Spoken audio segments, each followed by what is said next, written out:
Hello guys, eto na naman kami ni Kuya B. Nagpunta nga pala kami dito sa isang mall kasi may hinahanap kaming isang stall na nagre-repair ng printer.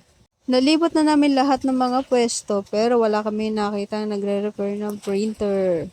Ang amin nakita ay mga food stall. Maraming pagkain. Siyempre, papahuli pa ba ang inyong Kuya B? Na agad nagsabi ng nagugutom na ako. Kaya yan, napa-order na ako ng isang order ng shark fin. Siyempre, ang pinalagay ko dyan sa usawan ay spicy.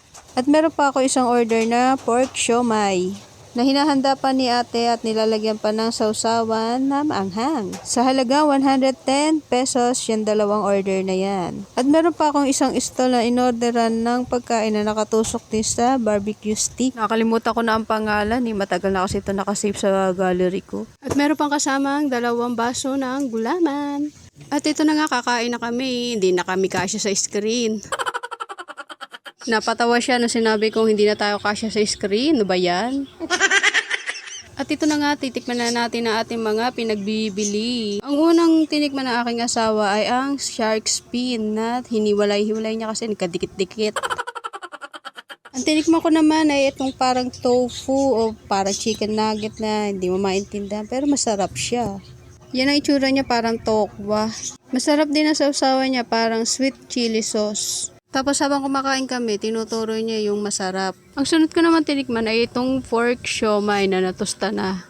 Masarap siya kasi tostada yung pagkakaluto niya eh. At ayan o, kitang-kita nyo naman kung gaano kalaki ang subo ni Kuya B.